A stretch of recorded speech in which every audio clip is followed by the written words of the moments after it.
Hello friends, welcome to my channel Shaukeen academy. अगर आप लोगों ने मेरा चैनल अभी तक सब्सक्राइब नहीं किया है तो उसे जल्दी से रेड बटन क्लिक करके सब्सक्राइब कर दीजिए ताकि मेरी हर न्यू वीडियो की नोटिफिकेशन आप तक पहुंच जाए। अब बात करते हैं सबसे पहले आर्ट एजुकेशन की। आज हम इस वीडियो में सबसे मोस्ट इम्पॉर्टेंट टॉपिक DSSB की तरफ से आर्ट एजुकेशन का करेंगे, क्योंकि हर एक पेपर में अभी तक जितनी शिफ्ट देखी गई हैं उनमें आर्ट एजुकेशन के क्वेश्चन बहुत ज़्यादा आ रहे हैं, इनकी पेडागॉजी आ रही है। तो इस वाली वीडियो में हम इन सभी चीज़ों को डिस्कस करते हैं। चलिए स्टार्ट करते हैं। Child life is like a piece of paper on which every person leaves a mark. What is art education? Art education is a primary pathway to learning, a journey of discovery of the meaning of teaching for aesthetic experience। यानी कि कला शिक्षा अधिगम का एक प्राथमिक रास्ता है सौंदर्य पर अनुभव के लिए, शिक्षण के अर्थ के खोज की एक यात्रा है। यानी कि जब भी हम शिक्षण की बात करेंगे, जहाँ पर सौंदर्य का अनुभव हुआ वहाँ पर कौन सी एजुकेशन आती है? Art education. बच्चों को आर्ट एजुकेशन सबसे अच्छी लगती है। आर्ट की यूज़ करके हम उनको बहुत सारी चीज़ें जो हैं उनको सिखा सकते हैं। क्लियर है? बच्चों को बहुत मज़ा आता है आर्ट एजुकेशन के अंदर। कला शिक्षा अधिगम का एक क्षेत्र है जो इन पर आधारित है। दो चीज़ों पर आधारित है फ्रेंड्स, एक है विजुअल और टेंगिबल आर्ट, दूसरा आता है परफॉर्मिंग आर्ट्स। विजुअल और टेंगिबल आर्ट्स को बोलते हैं हिंदी में दृश्य और स्पर्शनीय कला, और परफॉर्मिंग आर्ट्स को हम बोलते हैं फ्रेंड्स निष्पादन कला। इस वीडियो में हम डिस्कस करेंगे इन दोनों के बारे में, विजुअल आर्ट क्या होती है और परफॉर्मिंग आर्ट्स क्या होती है। तो चलिए बच्चों की आर्ट को आज शुरू करते हैं। स्टार्ट।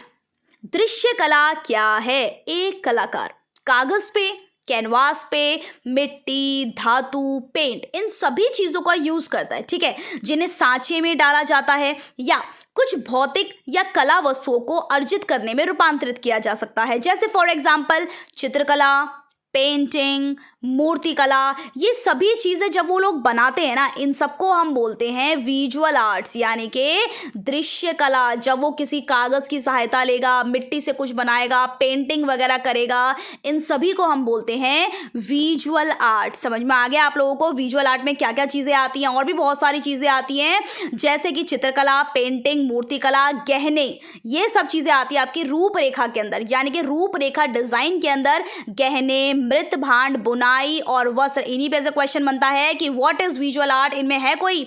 मृत भांड, बुनाई और गहने भी किसके अंदर आते हैं? आपके विजुअल आर्ट्स में आते हैं। कुछ व्यवहारिक क्षेत्रों के लिए रूपरेखा बनाना भी विजुअल आर्ट्स है। फोटोग्राफी भी विजुअल आर्ट्स है, वीडियो भी विजुअल आर्ट्स है, फिल्म, रूपरेखा, कंप्यूटर कला, ये सभी चीजें क्या है? आपकी विजुअल आर्ट्स हैं। क्या है? आपकी विजुअल आर्ट्स हैं, दृश्य कला है। समझ में आ गया आप लोगों को? अब बात करते हैं फ्रेंड्स निष्पादन कला की। किसकी? निष्पादन कला की। कलाकार माध्यम के रूप में अपने शरीर, अपना चेहरा और उपस्थिति को प्रयोग में लेकर आता है। जैसे फॉर एग्जाम्पल रंगशाला, यानी कि थिएटर, संगीत, नृत्य और कठपुतली, ये सभी चीज़ें कौन सी होती हैं? आपकी परफॉर्मिंग आर्ट्स। क्या क्या होती हैं? Performing arts. कुछ परफॉर्मिंग आर्ट्स ये हैं, ये देखिए, ये भी आपकी एक परफॉर्मिंग आर्ट है, डांस फॉर्म है। ये दूसरी आती है आपके सामने पपेट्री, बच्चों को हम कठपुतली की सहायता से बहुत सारे चैप्टर्स कराते हैं, राइट। अब बात करते हैं फ्रेंड्स कला शिक्षा की प्रकृति और उसका क्षेत्र। चार हैं, चारों को डिस्कस करेंगे। चलिए स्टार्ट करते हैं। First, personal development, gaining holistic knowledge. Third one is जीवन को सौंदर्यात्मक बनाना। Fourth one is cognitive stimulation. व्यक्तिक विकास के अंदर क्या आता है? बच्चे को हम ये सारी की सारी चीज़ें जब कराएंगे, ठीक है, तो उनमें क्या होगा? जीवन कौशल अच्छे होंगे, अच्छी समृद्धि होगी, उनकी समझ बढ़ेगी, ठीक है। गेनिंग होलिस्टिक नॉलेज के अंदर क्या आएगा? उनको अपने इतिहास की भी नॉलेज होगी, ठीक है, हर चीज़ की समीक्षा, मूल्यांकन करके प्रगति कर सकते हैं। सौंदर्यात्मक बनाएंगे जीवन को। कैसे? घरों से लेकर उत्सवों का ज्ञान होगा, भोजन से लेकर पहनावे का उनको ज्ञान होगा, ठीक है। ये सभी चीज़ें हम बच्चों को कराएंगे तो उनको देखो कितनी ज़्यादा उनके लिए ये चीज़ें हेल्पफुल हैं, ठीक है। बात करते हैं अब हमारे फोर्थ पॉइंट कॉग्निटिव स्टिमुलेशन, यानी कि संज्ञानात्मक प्रेरण के। इसके अंदर दो इंपॉर्टेंट पॉइंट्स हैं। एक है आपका 1998 की रिपोर्ट तरुण बच्चे और कला सृजनात्मक संयोजन बनाना।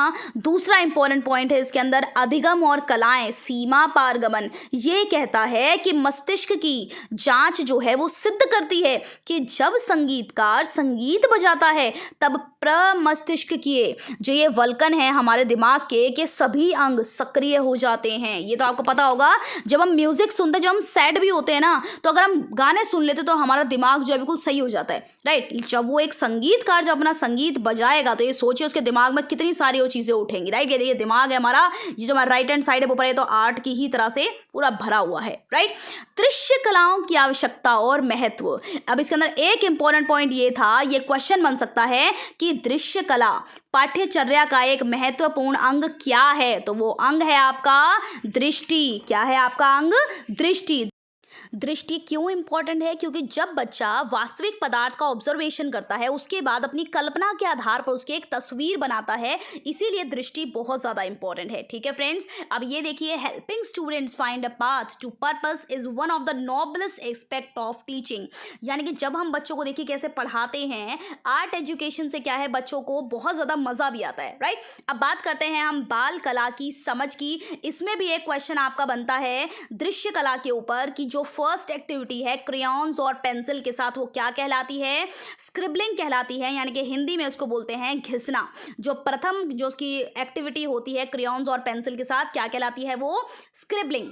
दूसरा इंपॉर्टेंट पॉइंट आता है इसके अंदर 3 साल के बच्चे के लिए अमूर्त आकृति। 3 वर्ष की उम्र के आसपास से बच्चा सामान्य चित्र बनाने के लिए वृत्त और रेखाओं को जोड़ना जो है शुरू कर देता है फ्रेंड्स। ठीक है, अब बात करते हैं सबसे इंपॉर्टेंट टॉपिक निष्पादन कला के क्षेत्र के कलाकारों का ज्ञान। दृश्य कलाओं में हमारे पास आते हैं पटचित्र, पिचुई, अल्पना, कोलम आदि जैसी अनुष्ठानिक लोक कलाएं हैं। ठीक है, कौन कौन सी अनुष्ठानिक लोक कलाएं हमारे पास? पटचित्र, पिचुई, अल्पना, कोल्लम आदि जैसी लोक कलाएं हमारे पास हैं।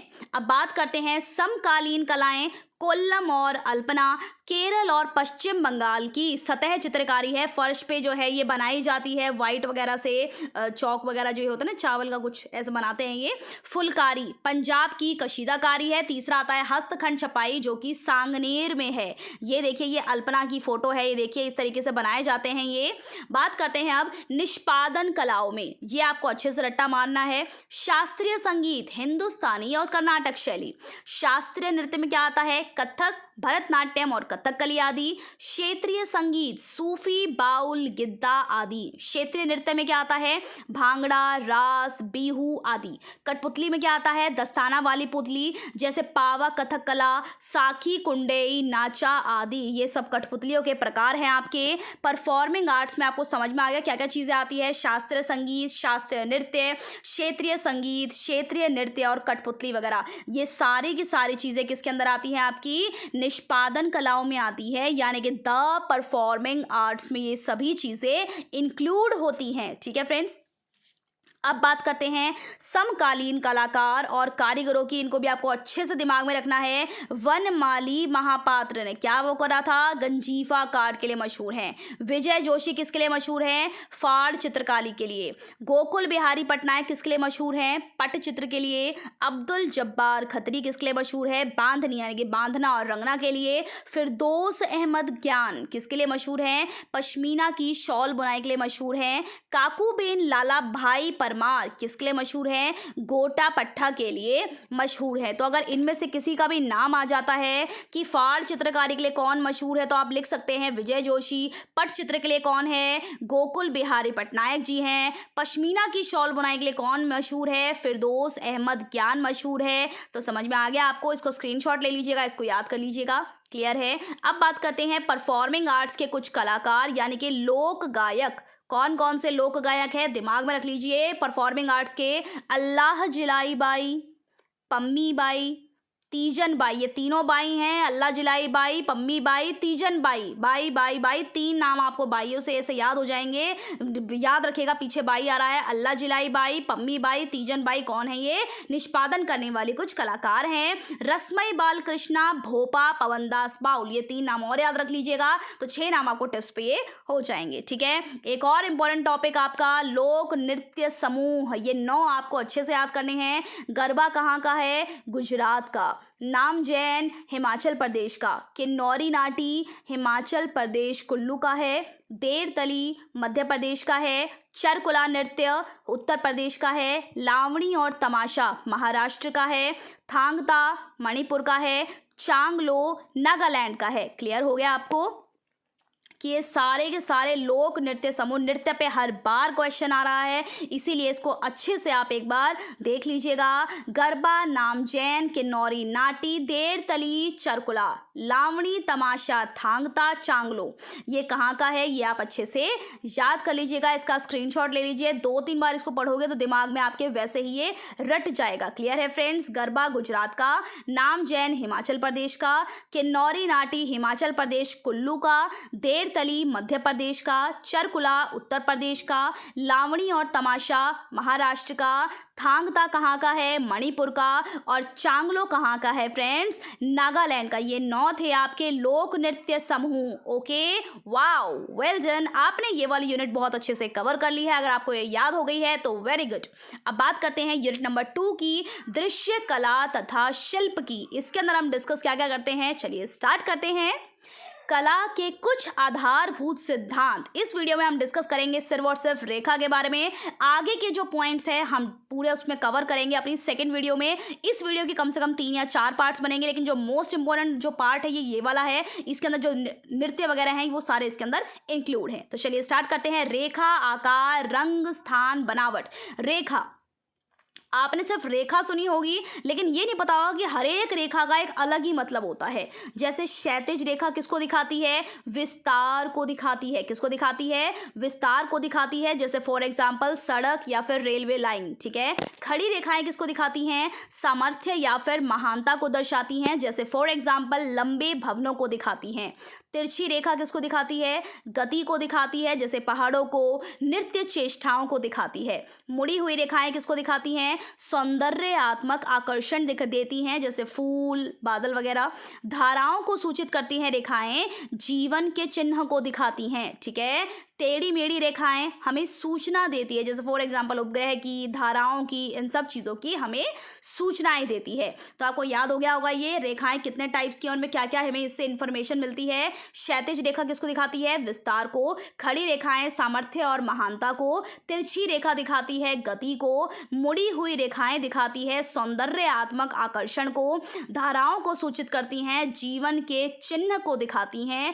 टेढ़ी मेढ़ी रेखाएं हमें सूचना देती हैं। तो ये सारी की सारी रेखाएं थी। अगली वीडियो में हम डिस्कस करेंगे रंग के बारे में। तैलीय रंग कौन सा होता है, किस चीज़ पे इसको करना चाहिए, बहुत सारे इंपॉर्टेंट पॉइंट्स हैं उसके अंदर भी, क्योंकि ये जो पूरा का पूरा है इसमें 4 यूनिट्स है फ्रेंड्स। ठीक है, इसके अंदर हमने फर्स्ट यूनिट पूरी कवर कर ली है। सेकंड यूनिट हमने इसके अंदर भी सिर्फ और सिर्फ क्या है, शुरू करी है। ठीक है, तो आप इसको इतने अच्छे से रट्टा मारिए। इतने आपके लिए दूसरी वीडियो हम कल लेकर आते हैं। इतना आप इसको अच्छे से करिए आप। तो थैंक यू सो मच। अगर आप लोगों ने चैनल सब्सक्राइब नहीं किया है तो उसे जल्दी से सब्सक्राइब कर दीजिए। Thank you so much.